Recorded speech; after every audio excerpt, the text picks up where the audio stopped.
What I'd like for you to do right now, I want you to think about your dream, because I'm in a room full of dreamers. Think about your dream right now. I want you to think about it and envision it. Now, ladies and gentlemen, let me share something with you. I do not believe that any of us have dreams that were not given to us for the purpose of accomplishing those particular dreams. And I want to share something with you that has changed my life. I started out, as was indicated by Jack, it's very humble beginnings. I don't know what that dream is that you have. I don't care how far-fetched it might appear to be. I don't care how disappointing it might have been as you've been working toward that dream. But here's what I know, that that dream that you're holding in your mind, that it's possible. Let's say that together, please. Say, it's possible. See, sometimes we can't say, I can do that. But what we can say, that it's possible that I can have my dream. As we run toward it, as we work on it day in and day out. No one, ladies and gentlemen, could have convinced me when I started out just over 6 years ago working on my dream. And I want you to think about whatever your dream is, because I was willing to take a chance. And most people won't do that. Most of the people that you talk to try and bring them into the business, these are not risk takers. Most people have done all that they're ever going to do. They raise a family, they earn a living, and then they die. But people who are running toward their dreams, life has a special kind of meaning. And here's what I will share with you, that in the process of working on your dreams, you are going to incur a lot of disappointment, a lot of failure, a lot of pain, a lot of setbacks, a lot of defeats. But in the process of doing that, you will discover some things about yourself that you don't know right now. What you will realize is that you have greatness within you. What you'll realize is that you're more powerful than you can ever begin to imagine. What you will realize is that you're greater than your circumstances, that you don't have to go through life being a victim. As Jack indicated, I was born in Miami, Florida, in an area called Liberty City, in an abandoned building on a hard linoleum floor with my twin brother. We were 6 weeks of age. We were adopted. When I was in 5th grade, I was identified as EMR, labeled educable, mentally retarded, put back from the 5th grade into the 4th grade, and stayed in that category until I got out of high school. I don't have any college training, but I met a high school teacher who one day changed my life. I was waiting on another student, and when he came in, he said to me, young man, go to the board and write what I'm about to tell you. And I said, I can't do that, sir. He said, why not? I said, I'm not one of your students. He said, it doesn't matter. Follow my directions now. I said, I can't do that, sir. He said, why not? I said, because I'm educable, mentally retarded. And he came from behind his desk and he looked at me. He said, don't ever say that again. Someone's opinion of you does not have to become your reality.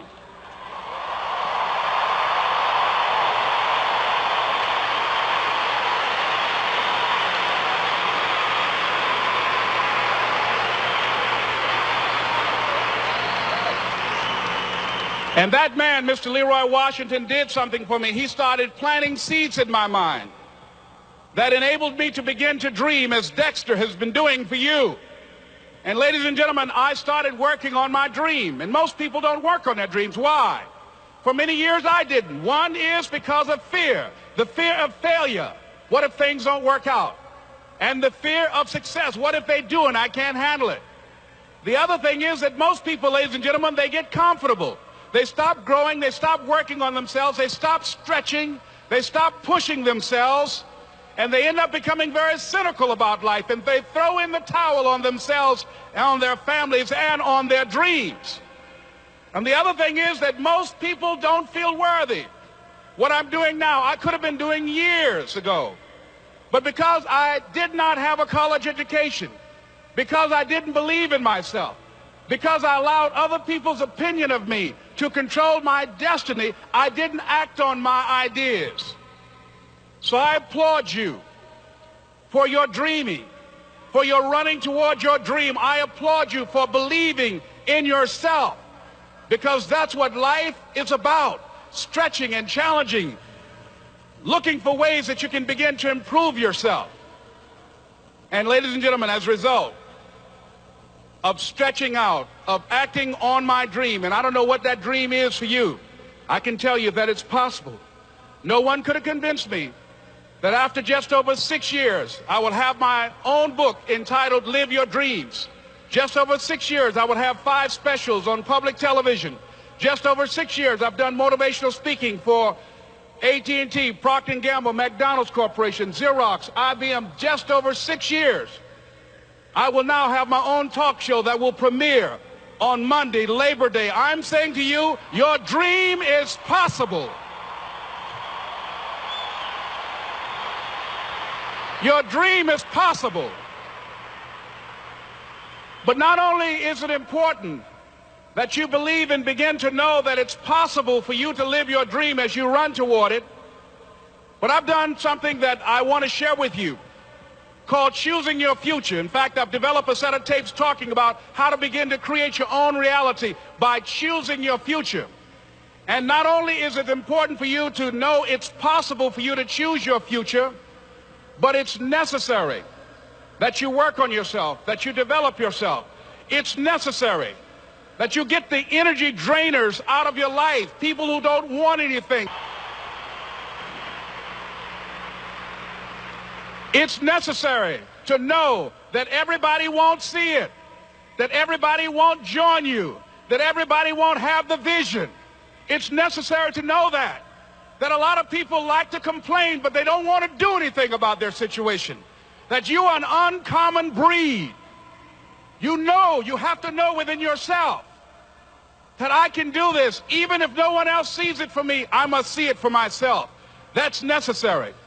It's also, ladies and gentlemen, necessary that you be creative when you're working on your ideas, that you understand the importance of changing up, of readjusting your strategies. Many times we can have a great idea, but if you're not advancing it in the right way and things don't happen, you become discouraged and think the idea doesn't work. No, that's not true. It's necessary that we become creative. I remember when I was in New York walking down the street, and a guy approached me and said, "Hey, mister, can I shine your shoes?" And I said, "No, I'm in a hurry. I don't have time." I kept walking. Someone else said, "Hey, man, your shoes look clutty. May I shine your shoes?" I said, "No, I don't have time. I'm sorry, I'm busy." And I was walking fast, and many people solicited me for my business. And then finally, a young man stepped in front of me, and he said, "Excuse me." And he started counting, 97, 98, 99, 100. He said, "Sir?" I said, "Yes." He said, "Come here, please." I said, "What is it?" He said, "Today is my birthday. And every year, just to thank God for another year of life, the 100th person who passes my shoe shine stand, I offer them a free shoe shine. Would you give me the honors?" I said, "Why, sure." I got up on the shoe shine stand, George, and I sat there, and he shined my shoes diligently. And when I got down, I looked at them, they were sparkling. And I was walking away, and I said, "Thank you." And I stopped. I said, "Excuse me, but how much do you usually charge?" He said, "Only $2. I said, "I tell you what, today's your birthday. Here's $5. Keep the change." He said, "Thank you." As I was walking away, looking in the opposite direction at other people coming, he started counting again. 97, 98, 99, 100.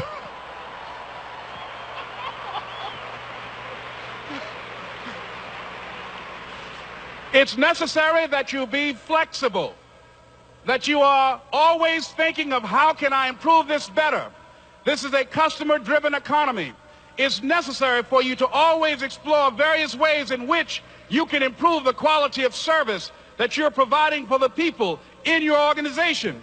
I remember something, a major company had talked about the extra value service they were providing for their customers. And the lady who had the news conference summarized it this way. She said, "It's not our intention to satisfy our customers or to please our customers. Our intention is to amaze them." It's necessary, if you're going to compete today, that you look for ways to amaze your customers by being one of those individuals that keep your commitments, that keep your word, that's relentless. It's necessary as you work with the people that you bring into your organization, that they see that you are a good example of a person to work with because you model integrity and determination and ambition and truth and honesty and the way in which you conduct business. The next step is, that is you. That is you. That no one can do it for you but you. And even though you face disappointments, even though you will experience some setbacks, it goes with the territory. You must understand that. I remember I was playing a game with my 9-year-old son, John Leslie, and I beat him 10 straight games in a game called Connect 4. And finally, I said, John Leslie, I'm bored. I don't want to play you anymore. And I got up. I said, I'm ready to go to sleep now. And repeat out to me, please. Let's say this together. It's not over until I win. John Leslie said, no, you can't go now, Dad. I said, why? He said, it's not over until I win. That was his attitude. We sat down and we played several other games. And finally, after the 11th game, John Leslie won, and he got up and he yawned. And he said, I'm ready to go to sleep now. And I'm saying to you, what if all of us took that attitude after we face a rejection and a no, or we have a meeting and no one shows up, or somebody say, you can count on me, and they don't come through? What if we have that kind of attitude? The car's repossessed. Nobody believes in you. You've lost again and again and again. The lights are cut off, but you're still looking at your dream, reviewing it every day, and say to yourself, it's not over until I win.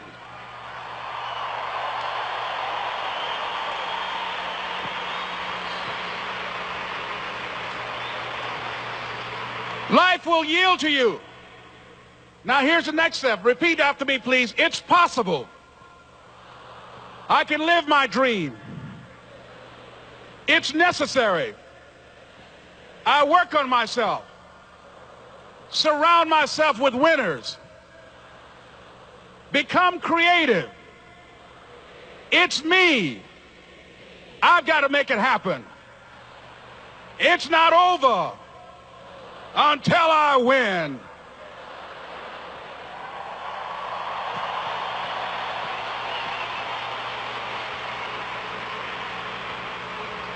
The next thing that's important to know, yes, it's possible that you can choose your future and direct the course of your life as you run toward your dream.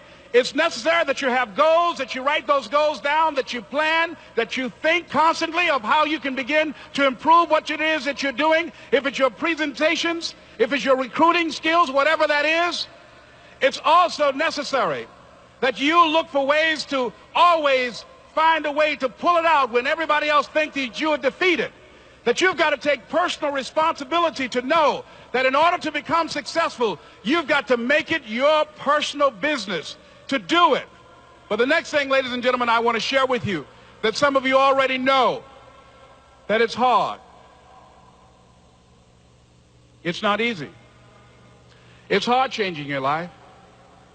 It was hard when just over 3 years ago in the Penobscot building in Detroit, Michigan, where I was operating my business, and I fell on some hard times, and I was sleeping in my office.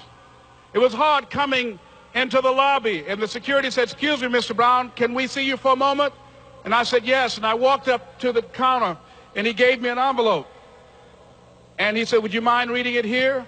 And I opened the envelope, and the envelope was from management that said, this is an office tower. It's not a hotel. Please do not sleep in your office. And I said, excuse me, sir. I said, I just work long hours in creating my business. I'm an entrepreneur. And right now, things are bad for me. But they're not going to be this way always. And I just asked for the opportunity to continue to operate like I'm doing. I'm not trying to make this my home. And it was hard coming through the lobby. And sometimes they would laugh. There's a guy talking about becoming successful. And look at him. He's bathing in the bathroom upstairs on the 21st floor. He sleeps on the floor. Him and 2 other dreamers up there. Look at him. It was hard, ladies and gentlemen, coming to speak to people. And I was facing financial difficulties in my own life. I was behind on my bills and my dreams, and I'm saying to them, you can live your dream. It was hard, ladies and gentlemen. It was very difficult to pick myself up each day believing that I could do it. There were times that I doubted myself. I said, God, why is this happening to me? I'm just trying to take care of my children and my mother. I'm not trying to steal or rob from anybody. Why did this have to happen to me? It was very hard. And here's what I want to say to you. For those of you that have experienced some hardships, don't give up on your dream. No one could have convinced me by holding on, by continuing to push forward, by continuing to run toward my dream, that one day I would have my own talk show. It's a long shot, ladies and gentlemen, from Liberty City, an abandoned building on a floor, never knowing my mother or father. It's a long shot. Being here with you today in this dome in Atlanta, it's a long shot. No college training, labeled educable, mentally retarded, but I kept running toward my dream.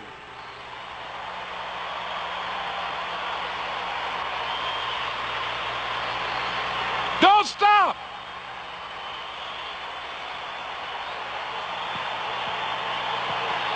Don't stop.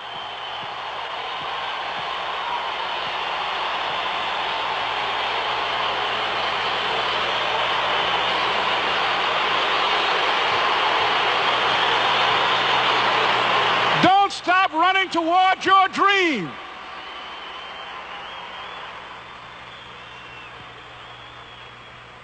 It's very important as you hold on to that dream. There are moments when you're going to doubt yourself. There are rough times that are going to come, but they have not come to stay. They have come to pass. It's very important for you to know that. Don't say I'm having a bad day. Say I'm having a character building day.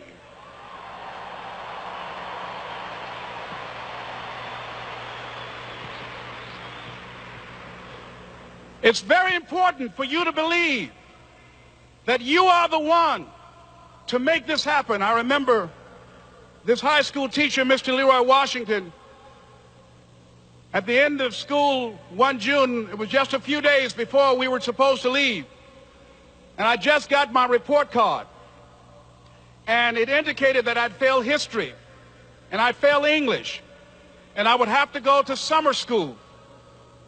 And I was feeling within myself that I was a failure, that I'm slower than most people in getting paperwork, and I was feeling down on myself and very negative. And Mr. Washington was giving a speech to the graduating seniors, and I was in 11th grade.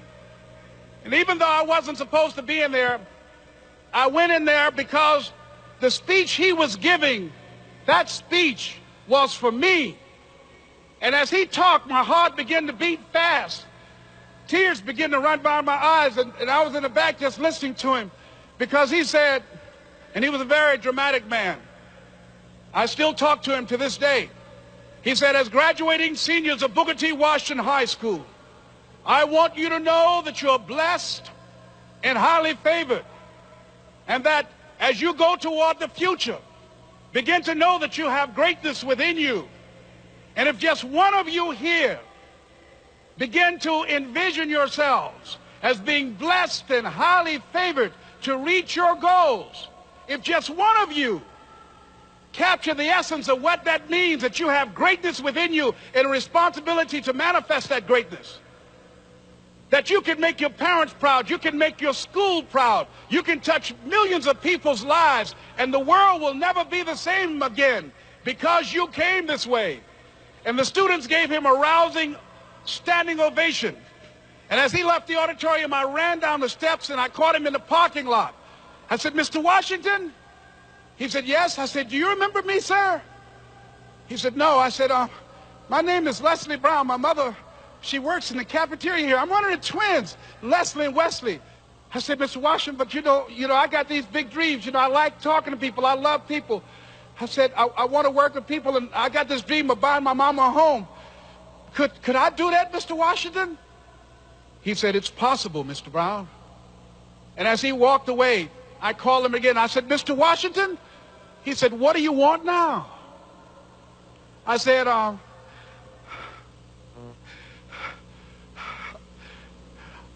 the one, sir. I said, I'm the one. You remember me, sir. I'm this Mamie Brown's boy. I'm the one. I'm the one.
And you must feel that's why you're here, because you are the one. And I remember when PBS first played one of my specials called You Deserve, one Sunday afternoon in Miami, Florida. I had some friends call him to tell him to tune in. And he watched the program. He called me in Detroit, and I answered the phone. And I said, hello. He said, may I speak to Les Brown, please? I said, who's calling? He said, you know who this is. I said, oh, Mr. Washington, it's you. He said, you were the one, weren't you? I said, yes, sir. He said, and you were so crazy. I said, I know, but I'm rich now.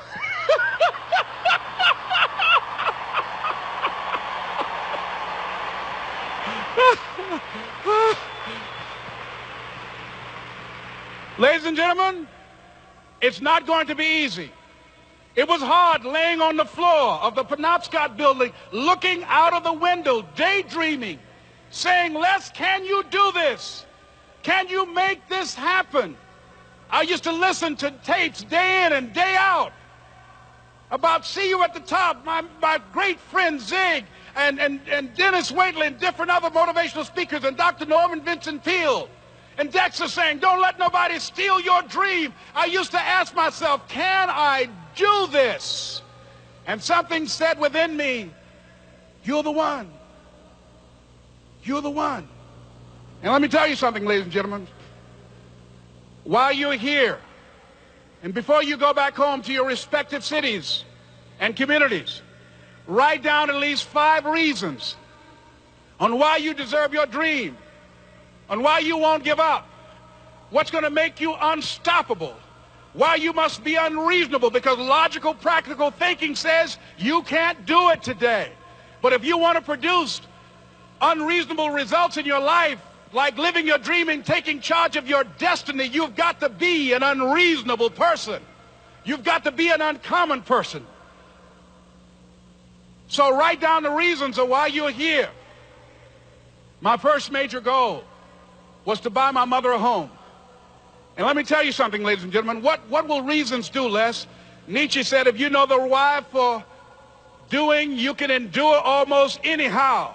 What do you mean by that? If you know why you're doing something, when the hard times come, and they're going to come, when the disappointments and the rejections come, and they're going to come by the truckloads, your reasons will be your rod and staff to comfort you, to pick you up. Once again, I got a saying on one of my tapes, if life knocks you down, try and land on your back, because if you can look up, you can get up. Let your reasons get you back up.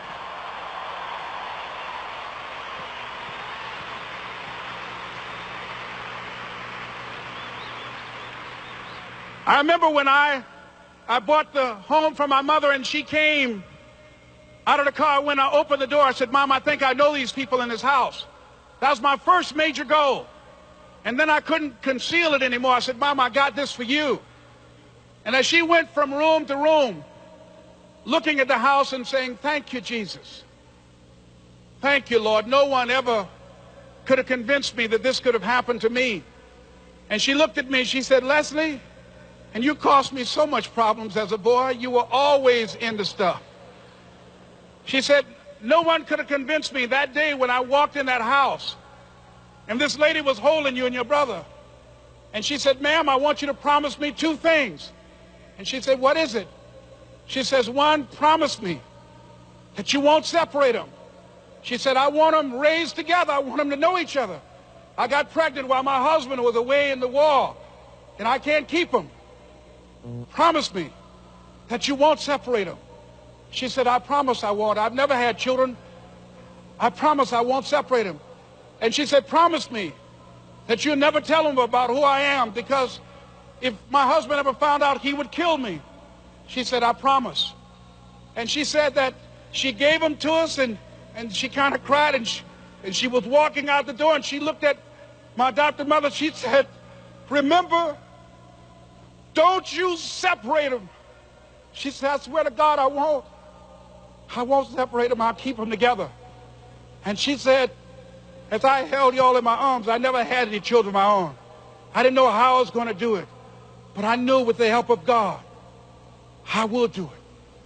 And ladies and gentlemen, my mother had a dream of having children and raising us. She didn't know how she's going to do it. You're going to be just like that. And some of you are already there.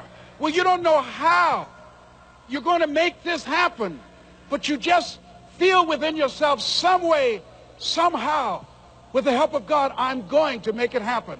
Repeat after me, please. No matter how bad it is, or how bad it gets, I'm going to make it. I'm going to make it. Shake somebody's hand on your right and left and say, you got the right stuff.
So yes, it's possible for you to live your dream.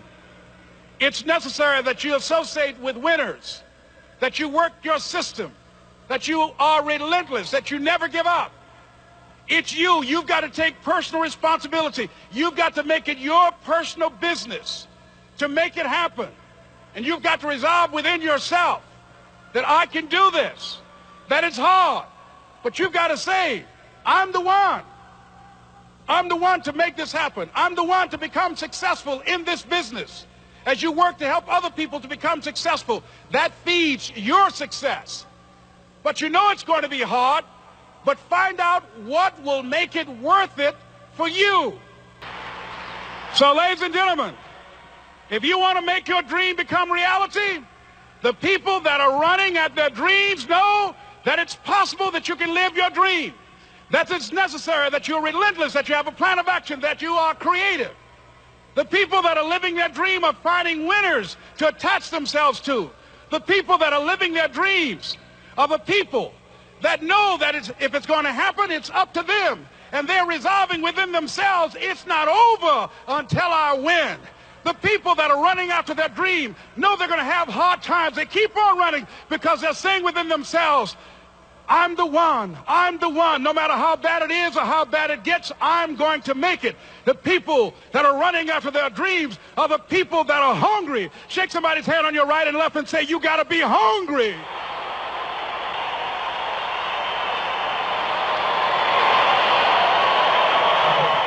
And as you run towards your dream, I want to dedicate this to you that I love very much. I want to thank Dexter and all of you. It's something that I'm known by.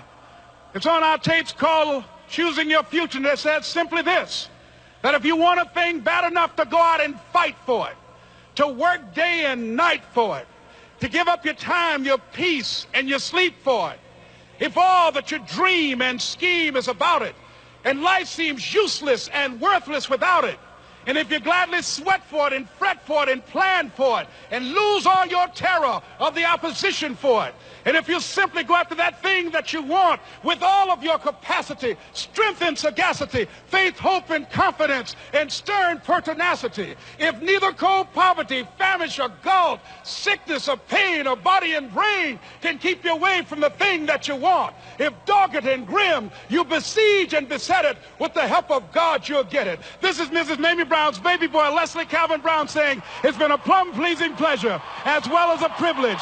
Thank you.